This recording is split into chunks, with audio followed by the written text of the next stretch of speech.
autism participate in every aspect of the community. This series will highlight some of these individuals, families, and community engagement projects. Come with us on a journey to meet people making a difference to build a more welcoming community.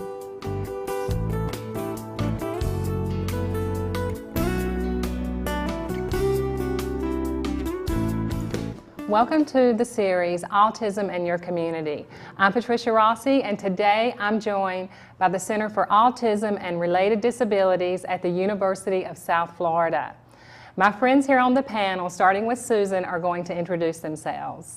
Hello, I'm Susan Richmond. I'm a consultant at the Center for Autism and Related Disabilities, and I'm also the coordinator of the Learning Academy at USF and the Learning Academy Employment Services at USF. Thank you. I'm Lisa Caton, Caleb's mom. And Caleb. My name is Matthew Caleb Kane, and I'm a student at St. Petersburg College, professional musician, also a graduate from the Learning Academy. Susan, can you describe CARD for us? Sure. And about the services and who you serve and how you're funded? The Center for Autism and Related Disabilities at USF is one of 7 centers located throughout the state of Florida. We are funded through a legislation through Department of Education, and the funding for each center is based on a formula of population of people with autism in that particular area. We serve 14 counties, and we provide services for free from birth to death. And the kind of services that we provide are information and referral, technical assistance and training, public awareness, and consultation. And we do that with individuals on the spectrum, with family members, with professionals who serve individuals. And each center also does special projects, and one of them is the Learning Academy, which I think I'll be talking about later. And that's kind of unique to the center in Tampa. What differences are there in the needs of adults living with autism regarding health, care, finances, living arrangements, employment, and aging parents? There are big differences. There's a lot of emphasis, especially with the increase in the diagnosis of individuals with autism these days. A lot of emphasis on children and children's services, and the adult system hasn't grown as quickly and in accordance with the need, because those children grow up and become adults. Opportunities are just a little bit different. The school system goes away, and then there is really only one agency out there, vocational rehabilitation, that helps these guys kind of move on into adult world and employment. These individuals wind up being on Medicaid, and a lot of the providers won't accept Medicaid, and their needs just aren't getting addressed in that area. And a lot of the young adults remain with their families longer than typical young adults, and when the families are gone, it puts the young adult in a crisis, and then without a safety net there for them. So it is quite different than the system that's out there for kids. Okay, and what services exist to help adults with autism? Now, the Learning Academy is trying to address the need for these young adults to move from school age and being very dependent into a 2-semester program to kind of make some decisions about where they want to go in their life.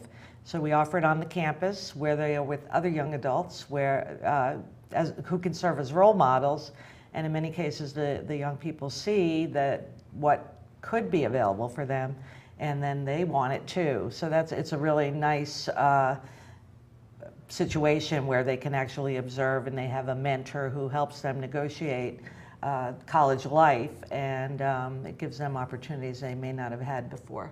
And Wonderful. Caleb was one of those students, so he might even be able to talk a little bit about how that felt. Well, I wanted to ask how the Learning Academy in your heart makes a difference in your life and in people's lives in general. Well, it helped me interact with more people, especially the internships that we had to do. And then also allowed, basically, I guess you say, forced me to drive to other places, which, I mean, I think that was kind of a huge help of that. I mean, it allowed me to be able to go to other places, interact with other people. And it's also taught me more about what there is out in the job, what you have to do with job fields, like especially if you were to try to get a job, you have to do resumes, you have to do Yes. these applications, stuff like that. Okay, wonderful. How about you? Having a child with autism, especially when they graduate from high school, there's not very much out there for them to be able to do. So through the Learning Academy, Caleb graduated there last May. It gave him the opportunity to internship, and having the mentor that was around his own age was just incredible experience for him. He's now going on to college, and with his internship, he met a young musician that had his drum circle business, and it gave Caleb the ability to recognize working with people is like a great thing. And so now he wants to use his music to as his foundation. So we To need to help get others. Caleb's autograph now, I think. We can't let him leave, so. Well, we're going to talk to Andrew, and he's the producer of our program, and we just love Andrew, and he's also a student, a past student, so we're real excited to meet him. The hardest part wasn't getting the diagnosis. It was what to do next.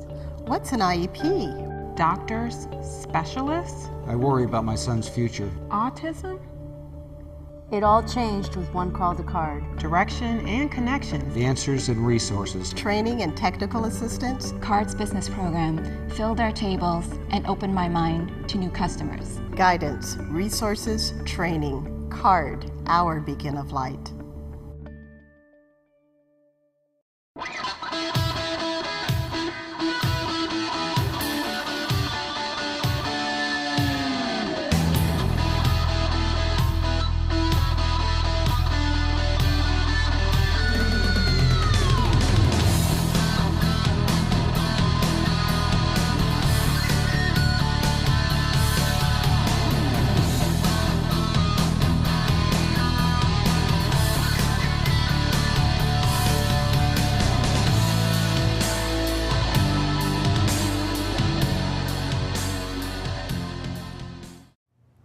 Andrew, thank you for letting us grab you out of the control room. Well, thank you for having me. Thank you. So I wanted to ask you, when did you attend and when did you graduate the Learning Academy? Well, I started the Learning Academy on, was it May? You know, it started in August. We started in August. We started August Yeah. 2011, Right. and I graduated May 2012, along with Perfect. Caleb here. So you were the same? Yes. Yes, okay, wonderful. And what did you do before attending the Learning Academy? Yes. Well, after I graduated from high school back in '09, I was living with my dad, and I was working part-time at his funeral home. Oh. Yeah, and basically I was just living there and getting the experience I need, you know, if I'm going to work on a job. And when I heard that I was going to the Learning Academy, I was like, oh boy, because this is probably going to be a new life for me. You know, I'm going to be so far away from home, and but it's good. It's good. I like it here. Good, and how about you? I literally just graduated from high school when I first got into the Learning Academy. So just basically doing school pretty much for me. And what is the number one difference of your life now, in your life now, if you had to say one thing? Well, before I came to Learning Academy, I was a shy person. I was quiet, and I didn't know what I was going to do. But after a while, I started interacting with other people, and with an internship, it helped me get more comfortable in the working field, you know. And then I started taking classes, film classes, here in this studio, and I had an internship at WEDU. Oh, okay. And I worked behind the camera, did some editing, sound equipment, stage setup, and yeah. Wonderful. And how about you? Can you share a little bit more with me, Caleb? Well, I interact with more people now. I mean, with what it's done for me. I mean, it's just, especially the internship. I mean, before then, like Andrew, I just didn't talk to anybody.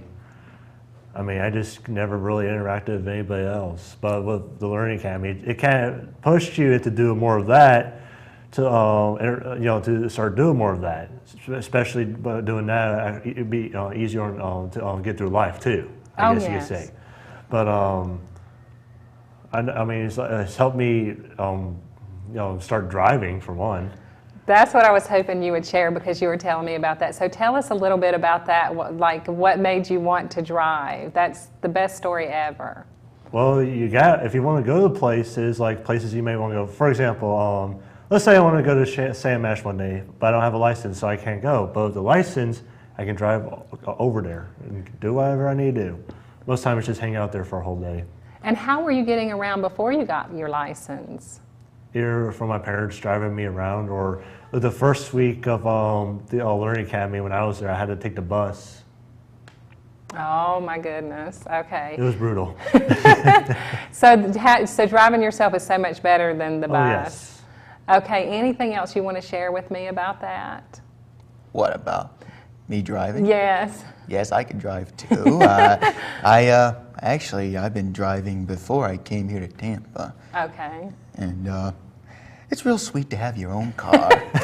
I will say that. I will say that. We have saying driving equals freedom, and there is, I don't think it's scientific, but a lot of the students after going through our program wind up either trying for their license or something motivates them to go and get their driver's license. And I think it's just the experience of seeing that freedom that it could give you and how much easier it is than spending hours a day on the bus. But the one thing that both of them talked about that I wanted to mention was the social aspect of growth, because in the workplace, that's usually the thing that they stumble on the most when these guys go out into the real world. We see tremendous growth in that area in every single student that comes through. Oh, that's just wonderful to hear. So Lisa, Caleb, you're going to stay, and Lisa's going to come back out and join us. So thank you so much. Oh, thank you for having me. Thank you. Thanks, Sandra. Hi, I'm Christine Rover from the Center for Autism and Related Disabilities at the University of South Florida, or CARD as we're known. I'm here at the Florida Aquarium in Tampa, Florida, and I'm joined by Rob. Hi there. Introduce yourself. And my name is Rob Lamke. I am the guest services supervisor here at the Florida Aquarium.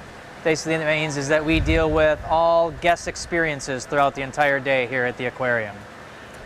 And we're here at the Florida Aquarium today to talk a little bit about the Autism Friendly Initiative and an internship. How has the Autism Friendly Initiative impacted you here at the aquarium? It's been really impactful for a number of reasons, twofold really. One is that it's really given us the chance to learn ourselves about what the capabilities are that people have with autism, that there's not too many accommodations you need to make for them, and that they do, as Nick has become, a very valuable member of our team. And it has really taught our staff members as well about autism, about the workforce, and really it's kind of expanded how we kind of look at things now, and opened us up to a number of different opportunities that I don't think we would have looked at before prior to us participating in the internship. Well, I know it's been really impactful on the community that we work with families impacted by autism. And the young adults in the Learning Academy, we've seen Nick here. He's done his internship as well as continues to volunteer. Right. How has Nick been incorporated and a part of this team? It was a little uncomfortable at first. Just, I don't think that the staff here knew kind of what to do with Nick, and Nick was a little bit shy and not really proactive with a lot of things, and both just kind of found their way. You know, the staff began to include Nick in more and more things, and Nick began to you know, proactively seek out more to do. And the two of those things working together became very, very successful, to the point where Nick eventually just was given assignments, and he would just go and do tasks like we just saw with feeding. And he's not really looked at as an intern or a volunteer. He's really, as you saw, he's a part of the team. I mean, everybody addresses him, and everybody knows that he'll do the assignment, and he won't just do it, he'll do it well. Nick makes discoveries for us about certain things that he may notice and say, hey, I don't know if you noticed this, and many times staff members, because we're up here all the time, we don't notice it. Yeah. So he's valuable. He's incredibly, he's an asset to the aquarium, and I know that we don't look at him as an intern or a volunteer. He's really part of our team. Well, thank you. It's really an amazing opportunity that a young adult can really have the experience directly in a field of interest and where he has a lot of knowledge. Right. Oh, he's got an exceptional amount of knowledge, so much so that when our biological team or husbandry team will see me in the hallway, they'll comment about, hey, Nick, Nick was telling me the other day about this, this, and that. He's like, that's really cool. Yeah. So yeah, Nick has a passion for it and an incredible amount of knowledge. Yeah, and I loved that he was able to describe how the shark lose their teeth and how they regenerate. It's just really exciting. And he doesn't shares that with the guests. I was just going to say that he doesn't just do that with staff and explain stuff and talk about stuff. He takes advantage of what he knows and what he's learned here. And as he walks through the exhibits, going from an assignment to an assignment, or during some of his free time, he actively seeks out guests to tell them about the exhibits and the animals in the exhibits. And that's something that, while we wish our paid staff would do all the time, they don't necessarily do all the time because they're focused on their job. And Nick always finds the time to explain something to a guest. So that's very, very, very valuable to us. Well, we really value that partnership. Oh, thank you. So do we. Thank you very much. Absolutely. The hardest part wasn't getting the diagnosis. It was what to do next. What's an IEP? Doctors, specialists, I worry about my son's future. autism, It all changed with one call to CARD. direction and connections. The answers and resources. Training and technical assistance. CARD's business program filled our tables and opened my mind to new customers. Guidance, resources, training. CARD, our beacon of light. Hi, we're now joined by Nick Medeiros. He started an internship here and is now volunteering at the Florida Aquarium here in Tampa. Thanks for joining us, Nick. Yeah, no problem. Now, you did your internship with the Learning Academy at USF, but your internship hours you completed here at the aquarium, right? Correct. When did you start that? Yeah, my internship began January 2012. Okay, and then when your internship ended, you continued to volunteer here? Correct. What are some of the tasks that you did when you did your internship? Yeah, I swept up trash. I cleaned the Explorer shore.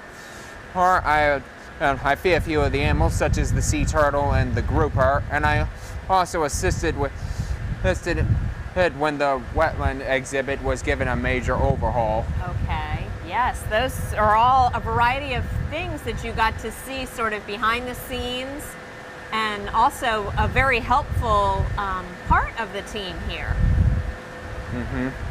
So feeding Flip, the sea turtle, we got to see some of that. Is that one of the responsibilities that you had on a regular basis? Actually, that is something I hadn't done before today in some time. Right, but when you did your internship, that was a regular part of your responsibilities? Yes, until Flip was taken off display for a while, then it ceased to happen. Okay, then she was feeding at a different time? Yeah. Okay, good. So your internship was completed last spring, but you continue to volunteer here? Correct. Okay, so you've been volunteering now for over a year? Yes. All right, terrific. Why is it important to you to volunteer? Yeah, more experience to add to my resume, which seems to be more important than anything to have. Yes, to have that experience. Do you think it helps you build your skills? Yes, I think it has helped. It has helped me along the way. Yeah. What is your favorite exhibit here at the aquarium? I've never been good at picking favorites. No. Well, thank you. I'm glad you have this opportunity here at the Florida Aquarium, and good luck. Thank you. So we're back in the studio with Lisa and Caleb, and I wanted to ask you, Lisa, from a mother's perspective, what is the best way to create successful outcomes for an adult with autism? I think it's so important for you to help the child realize their capabilities, help them set goals, and to know that there is a future and that their dreams can be fulfilled. One thing about Caleb attending the Learning Academy that helped our family to grow, it also helped me to grow as a parent and to know that I have to start letting him make his own decisions. And that is one of the things that they do at the Learning Academy is you actually have to attend parent work groups. Oh. And to let go after you've been making those decisions for so many years is very, very hard. Oh my goodness. And that this is part of helping them grow as an individual and to develop into that young adult you want them to become. And that was just a wonderful experience. The main thing is isolation. Do not let your child graduate and sit at home. Find if they can volunteer, they can get a job, part-time, full-time, whatever. Go to camps, do whatever they need to do, but get them out, get them around people. Let them know that the world is a wonderful place to be. Oh, wonderful. Now I just have to ask you, did you hide in the trunk when he got his driver's license like the rest of us moms do? Actually, we followed him to and from school in the car behind. Yes, yes, I would have because done that was very hard, you know. Mhm. And actually, he was just like the most wonderful driver ever, following all the rules there was. But just to know, sometimes it's not so much that you're afraid of what he does; it's what other people. The fear, and that is with any child as a Yes. parent. But yes, we took that trip. We practiced going to and from school before he actually went on his own. But just seeing the outcome of that freedom that he has developed is just opened more doors than you can imagine for him. Oh my goodness. See, well, he can give us all driving lessons because I don't follow all the rules. Do you, Susan? No, not all the time. Okay. Well, how do you suggest, Susan, to viewers to get support for adults with autism? What are your best 3 tips? Well, I would like to just ditto everything that Lisa just said because a lot of the points she made are really, really important. But certainly parents should call CARD, and if they've not had, it's very unusual if they're into the 18, 19, 20-year-old range that they have not had a interaction at that point with CARD. But if they haven't, they should call CARD because a consultant could be assigned and help the family negotiate the system. So if there are agencies out there they haven't yet connected with, we can give them the information as to how they do that. We certainly provide information about Learning Academy if that looks like it could be a good fit, and all of the other range out there of the resources that are available to them. That would be number 2, I guess. And the third one is really teaching the young adult themselves when at an early age about self-advocacy, being a part of the decision-making in their life, making sure they're at the table when decisions are being made about them, so they're there. There's an expression out in the field, nothing about us without us. And it's that whole idea of being your own advocate and getting the things that you need. And speaking up when there's something that doesn't make sense to you or it isn't what you want. One of the things about the Learning Academy that I think is a little bit unique than some of the other transitional programs out there is we really give our students internship experiences in areas they are interested in. We don't have like set locations where everybody rotates through. So because maybe they don't want to work in the grocery store bagging groceries or in a nursing home folding towels in the laundry. Caleb worked with a drum circle for the love of whatever. Right? A funny story told us at first when we gave him that as one of his options. I don't want to do that. He said, I don't even play the drums, I play guitar. So we're like, well, look, Caleb, this is the big picture here. We're introducing you to a man who's a business owner, who has made a business out of something he loves and is passionate about music. Does that sound like you? And you get to interact, and he also was in a band. And Caleb was a little stubborn, and he said, well, I don't like the kind of music he plays. I like metal. But I think that experience, I want to speak for you, helped him see the different paths you can go down. And maybe Caleb's not going to be, I hope you are, but maybe not in a rock band that becomes famous, but you know that you can be a business owner, you know that you could teach, you know that you could work with people, you know you worked with kids. Look at all those different opportunities. So that's what we want our internships to do. Take an area that kids are think they may want to go into and show them all the possibilities. Wonderful. What was your favorite part of the drumming circle? Just to be able to, through music, especially with some of the places that we had to go to, which were like places where there may be a school of people who maybe had autism or some other disabilities that are either physical or mental, and be able to work with them through music, and to get to see that I'm actually being a part of this was, I mean, I was just blown away that I was able to help them out just through the one thing I love. Thank you all so much. And any last thoughts, Caleb, Lisa? The only thing I have to say is push your child to get out there, find something for them to do that they truly love, let them fulfill their dreams, and have a happy life. Yay, perfect. Thanks. Thank you.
That was nice.